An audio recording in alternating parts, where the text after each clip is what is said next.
Hello, everybody. Welcome back to Maximum Energy. And in this episode, we want to talk about, paradoxically, stretching three different sets of nerves in the arms. Okay? Now, you realize by now that we don't teach stretching, especially in the other videos, because as far as muscles are concerned, we don't want the muscles to be passively stretched or even to be fatigued and then taken further, as in PNF or proprioceptive neuromuscular facilitation. We don't want them to be pushed further or passively stretched, even forced relaxed, in forced relaxation by Pavel Sazzolini. We don't want them to be pushed to the end range while they are not strengthened. We want to actually strengthen muscles in the end range because in so doing, two recent studies seem to allude. One is actually a proposition by Jack Woods that as you get strong in the end range, your body senses, your neuromuscular system senses that it doesn't have to protect it that much because it is not in a weak position and vulnerable to injury, but instead it is strong enough to withstand the tension on that muscle in the end range. So it gets stronger. When it gets stronger, you have a better end range mobility, flexibility. The other one, a recent study, shows that when you actually strengthen a muscle in its end range, in its longest range of motion, that muscle actually gets stronger overall in the entire range of motion, much more than if you were to focus on the most contracted range of motion. In other words, a supine biceps curl, right, would actually be more stimulating to strength gains in the biceps muscle than concentration curls that bodybuilders used to do while seated concentration curls. Yeah. So if you're supine and you're in the long position like that performing biceps curls, supine meaning you're lying on your back facing up, that would have greater stimulation according to this. So why are we talking about stretching here for nerves? Well, mainly because there are fascia in our body. And what we want to do is we want to stretch the nerve through the fascia so that they maintain a healthy relationship instead of being stuck in the fascia. And when nerves are stuck in fascia or to muscle tissue and you tug on them, that's when you will feel pain or numbness or a tingling sensation. So sciatica, for example, can happen, with pressure from the lumbar spine, the lumbar vertebrae. It can be trapped there within the lumbar vertebrae. But sciatica can also happen if, for example, the sciatic nerve is trapped where the piriformis is, and the piriformis presses on the sciatic nerve, or where the sciatic nerve is trapped by the two hamstrings from the semitendinosus and the biceps femoris, and right in between them, where it runs down through the leg. If the sciatic nerve is trapped, then what will happen is that you will have sciatica symptoms. So let's deal with today three nerves of the arms, and I'm sure you know which ones they are. So when you're seated in the office for long and you're typing away, then from time to time you want to do these three stretches. So the word stretching for this, stretching the fascia and the nerves through the fascia, is not taboo in this case. So first one, median nerve stretch. Okay, have your hands out like this and grab hold of three fingers, the thumb, the index, and the middle finger, leaving the last two fingers free. Why would you want to do that? Because we know the median nerve goes down the forearm in the front. Okay, in this case we call the anatomical anterior side of the forearm. And it innervates 3.5 fingers. So it innervates the thumb on the palmar side. The thumb innervates the index finger, the middle finger, and half of the ring finger. the other half by the ulnar nerve. Okay, so the median nerve goes down the forearm in front, innervates the thumb on the palmar side, the index finger, the middle finger, and half of the ring finger. So if you grab all of the fingers, you don't really create a differential in the stretch of the fascia and the nerves. To create a greater differential, you want to hold back the thumb, the index finger, and the middle finger, leaving the ring finger and the pinky free, and then just go into a stretch like this. Now, you don't have to hyperextend at the elbow, just this way will do, and hold each stretch for at least 20 seconds. You want to hold it for 60, go ahead, but hold it for 20 seconds, release, rest about 10 seconds, and do 3 sets of it. Okay, do a second and then a third set. Remember to do both sides, okay? And you're in this position, so what must we do to activate the core? We stop urination, we do a Kegel exercise, tense the bladder, external bladder sphincter, the urinary sphincter, we pull in our belly button, and we breathe into our rib cage. Now, we have discussed this. I actually have taken out those 2 videos because I think I want to redo them to make them more presentable. But basically, you get the idea. So, tense the bladder, pull in belly button, breathe into your rib cage, expanding your rib cage, and you pull on these 3 fingers, okay? These 3 fingers. So that you feel, of course, the stretch here. And hopefully you will stretch out some of the fascia so that the median nerve can move. Every time we move, the median nerve needs to go distally, proximally, and distally. If it is trapped in the fascia of the forearms, what will happen when you do this is you start having carpal tunnel symptoms. So carpal tunnel syndrome is usually treated by an incision in the transverse carpal ligament right here, because that is thought to be the main cause of carpal tunnel syndrome, because that is supposed to put pressure on the median nerve. But in actuality, the median nerve can be trapped many portions of the forearm, including, for example, the flexor digitorum.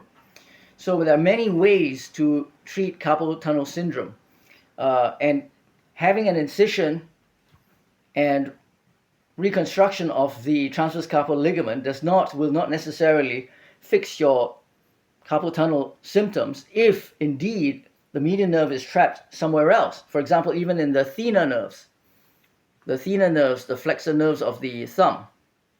If the median nerve is trapped there, you will still feel carpal tunnel symptoms in spite of having gone through transverse carpal ligament surgery. And also can be trapped, as I mentioned, in the flexor digitorum muscles. So, flexor digitorum longus muscle. So, again, you want to do just the 3 fingers and do that. Second position, we're going to do the radial nerve stretch, or stretching out the fascia surrounding the radial nerve and pulling the radial nerve through. And that is, the radial nerve will run down the forearm here, okay? Radial nerve runs down the forearm on the radius bone, on top of the radius bone, and innervates again 3.5 fingers, but on the dorsal side. Terrible cameraman I am, but okay.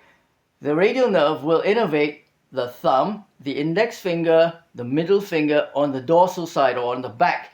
If we're doing anatomical position like this, then the radial nerve will innervate the fingers on the back of the palm. In this case, the back of the hand rather. The palmar side and the dorsal side. Okay, the non-palmar side. So 3.5. So the thumb, it'll innervate the index finger, the middle finger, and half of the ring finger on the dorsal side. So what happens with the other 1.5 fingers on the back side? They are also innervated by the ulnar nerve. If you remember, the ulnar nerve runs on the ulnar side, the ulnar bone, and innervates 1.5 fingers, both the palmar as well as the dorsal side. Okay, so how do we stretch out the fascia for the radial nerve to move through? You're going to imagine you're a bird or a phoenix. let me reorientate this camera. You're gonna imagine you're a bird or phoenix, and you're gonna do this. If you remember the Dequervain's test, it's like this, right? Right? It's Dequervain's test is like this, but that's mainly for the extensor and the abductor, the extensor pollicis brevis and the abductor pollicis longus. In this case, we're going to grip a pen. Okay, in the other one, the Dequervain's test is like this. You're going to stretch out the extensor pollicis brevis and the abductor pollicis longus. In this case, you're not stretching that out. You're just going to hold like this. If you want to, you can create a dragon head. But this will suffice because the radial nerve does not so much as innervate the last 2.5 fingers. So what we want to do is this will suffice, and you do this. Now, you don't have to bend over like this because it won't increase the stretch. You want to turn your shoulders more to increase the stretch rather than bend over. Bending over will not increase the stretch. Okay, so again, you're going to hold this for 20 seconds and then let it go for 10 seconds and then go back into that stretch for another 15-20 seconds. If you can't do it to that extent, for now, you can start off with 10 to 15 seconds. Okay, and repeat that for 10 to 15 reps. If you're just doing in between work assignments, you're typing, and you're doing this as a form of relaxation, then you don't have to do that many repetitions. If you have particular tightness, you can always do that after office hours. Whether you're at the bar or you're at home preparing to go out for a run, let's say, or after the run for your cool down. So that's for the radial nerve stretch, or the fascia surrounding the radial nerve. And now lastly, the ulnar nerve, which we've mentioned, innervates the pinky finger and half of the ring finger on both the palmar as well as the dorsal side. Okay, and how do we do that? Imagine you're a waiter, very easy to remember. Imagine you're a waiter holding onto a tray. Now grab a hold of the 5th metacarpal and the pinky finger and turn it inwards towards yourself. Turn your fingers towards yourself while you push forward. Okay, so you're pushing your forearm forward, you're turning the pinky finger towards yourself, and you're extending your fingers backwards. You're extending backwards, you're turning towards yourself. Extending backwards, turning towards yourself. Now, a lot of people mistakenly, when they do this, they do this. That's not it, okay? If you let your elbows flare out or go forward like this, you're reducing the stretch. You want to maintain your elbows pointing somewhat downwards to the ground. Extend your fingers and pull them towards yourself. Okay, so maintain that waiter position while your other hand is stretching back your fingers and towards yourself. Same with the left side. Okay, so not like this and not like this. Okay, that won't do the trick. You want to maintain your forearm in a more or less vertical position. Pretend you're holding a tray. Grab a hold of your hand. Extend the fingers, the entire hand actually, not just the fingers, and pull that hand towards your face.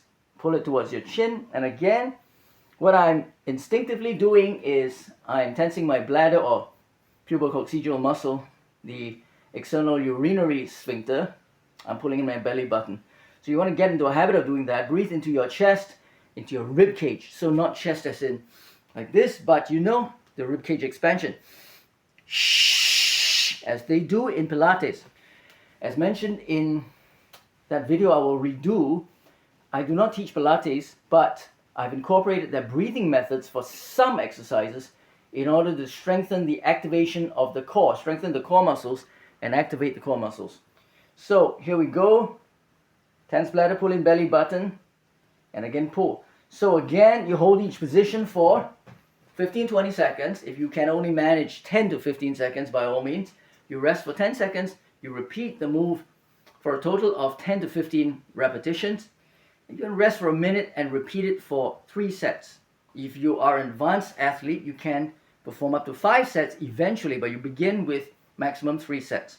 Okay, make sure your tissues get used to it, because if you come down with an injury, you're going to be laid off from your exercise, whether you're lifting or whatever sport you're doing. Okay, if you're a kayaker or dragon boater or something, and then you come down with a wrist or a forearm injury, you're going to blame me for it. So I'm going to tell you right now, please make sure you perform the exercises gradually, increasing the number of sets, and not immediately go to 5 sets. Okay, so 1 set, 1 minute rest, 1 set, 1 minute rest, and the third set. And each set consists of 10 to 15 repetitions of 15 to 20 second holds, or if you can only manage 10 to 15 seconds, that will be great.